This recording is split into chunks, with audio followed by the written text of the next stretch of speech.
ওমানে নতুন গাড়ির দাম হু হু করে বাড়ায় সাধারণ ক্রেতা ও প্রবাসীরা এখন বিদেশ থেকে আমদানি করা পুরনো গাড়ির দিকে ঝুঁকছেন। যুক্তরাষ্ট্র, জাপান বা দক্ষিণ কোরিয়া থেকে আসা সামান্য দুর্ঘটনার শিকার এসব গাড়ি মেরামত করে ফের রাস্তায় নামানো হচ্ছে। জিসিসি বা উপসাগরীয় মডেলের নতুন গাড়ির তুলনায় অর্ধেকেরও কম দামে এসব গাড়ি কেনা যাচ্ছে। কম দামের পাশাপাশি এসব গাড়িতে এমন অনেক আধুনিক সুবিধাও পাওয়া যাচ্ছে যা অনেক সময় নতুন মডেলেও থাকে না।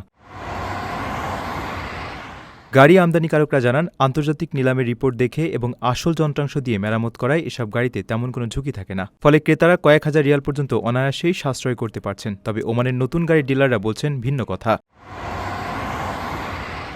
তাদের মতে এখানকার চরম গরম আবহাওয়া ও পুলিশের কঠোর নিরাপত্তা নিয়মের কথা ভেবে নতুন গাড়িগুলো বিশেষভাবে তৈরি করা হয়। এতে 10 বছর পর্যন্ত ওয়ারেন্টি ও নিশ্চিত বিক্রয়োত্ত সেবা থাকে।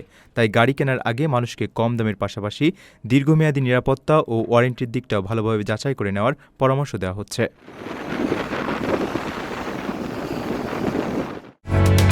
ওমানের সেরা রেট দিচ্ছে বাংলাদেশি প্রতিষ্ঠান গালফ এক্সচেঞ্জ। প্রিয়জনকে টাকা পাঠাতে আজই আসুন আমাদের যে কোনো ব্রাঞ্চে অথবা কল করুন স্ক্রিনে দেয়া নাম্বারে। গালফ এক্সচেঞ্জ, বাংলাদেশিদের প্রিয় এক্সচেঞ্জ।